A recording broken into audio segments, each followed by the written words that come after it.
नमस्कार दोस्तों, मैं संजीव रमन आप सबका यूट्यूब चैनल पर स्वागत करता हूं। और अनुच्छेद या आर्टिकल के सीरीज का ये छठा आर्टिकल है जो कि सिटीजनशिप का पार्ट है। ठीक है, तो आर्टिकल नंबर 6 आज हम लोगों को डिस्कस करना है।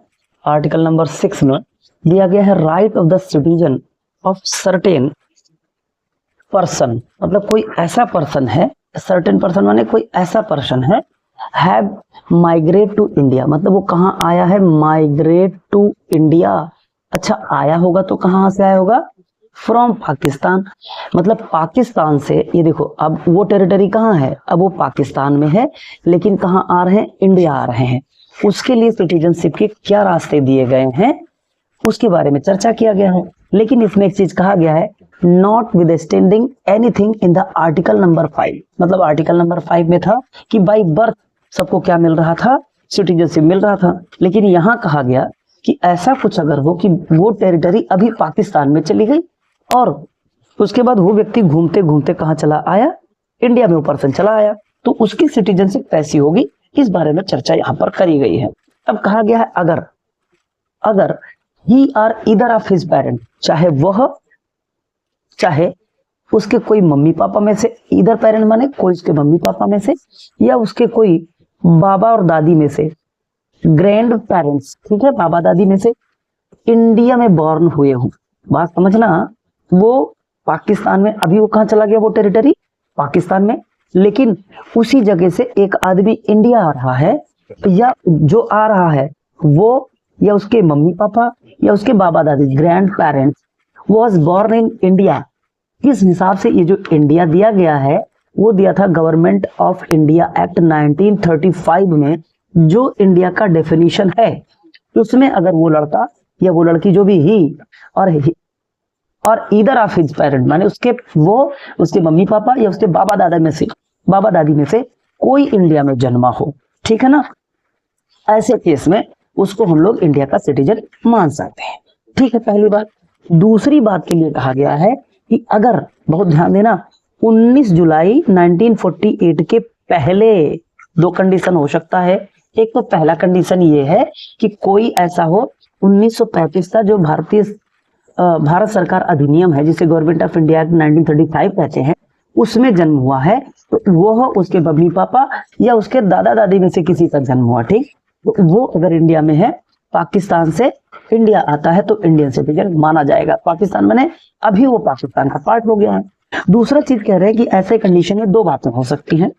ये 19 जुलाई 1948 1948 के पहले अगर पाकिस्तान से इंडिया जाता है, इसके पहले कहां से, पाकिस्तान से इंडिया चलाएगा, तो उसको किसी रजिस्ट्रेशन वगैरह की जरूरत नहीं पड़ेगी, बट वो क्या हो, ordinary resident in Indian territory, वो रहना शुरू कर दे इंडियन टेरिटरी में पाकिस्तान से आकर, तो भारत का नागरिक मान लिया जाएगा, सिटीजन मान लिया जाएगा। तो दूसरी बात, एक कंडीशन ये हो सकता है कि ऑन द 19 माने 19 जुलाई को या उसके बाद, ये बात याद रखना, 19 जुलाई 1948 1948, ऐसे केस में जब वो आएगा तो उसे रजिस्ट्रेशन करवाना पड़ेगा। अच्छा, रजिस्ट्रेशन कौन करेगा, तो भारत गवर्नमेंट ऑफ इंडिया के द्वारा एक ऑफिसर अपॉइंट किया गया होगा, और ये ऑफिसर कब तक काम करेगा, देखो क्या लिखा, registered as Indian citizen by an officer appointed that behalf of the commencement of, देखो बिफोर क्या है, बिफोर कमेंसमेंट ऑफ कॉन्स्टिट्यूशन, माने भारतीय संविधान आने के पहले तक इस ऑफिसर को, भाई उस समय सरकार किसकी रही होगी, मतलब अंग्रेजों की सरकार रही होगी, ठीक है ना, उन्हीं के हिसाब से चीजें चल रही होंगी, तो उन्होंने कहा कि संविधान आने से पहले एक ऑफिसर यहाँ पर रहेगा कि उसको रजिस्ट्रेशन बनाना है, ठीक है, अनलेस ही हैज बीन, लेकिन रजिस्ट्रेशन तब उसे मिलेगा कि वो इंडियन टेरिटरी में कम से कम 6 महीने रह चुका हो। रजिस्ट्रेशन करवाने से पहले वो क्या करे, यहाँ पर रह चुका है। अच्छा, आओ इसको थोड़ा सा लेमैन टर्मिनोलॉजी में इस अंग्रेजी को समझने की कोशिश करते हैं।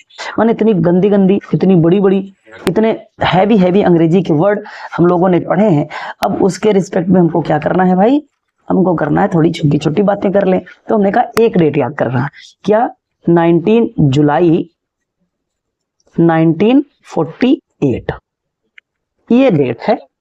एक आदमी है जो उस जगह पर चला गया है जो अभी पाक में चला गया है, पाकिस्तान में, अब ये इंडिया आना चाहता है या इंडिया आता है, तो ये दो तरीके से इंडिया आ सकता है ना।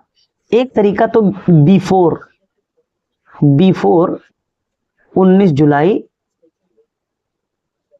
1948 आ सकता है, पहला कंडीशन।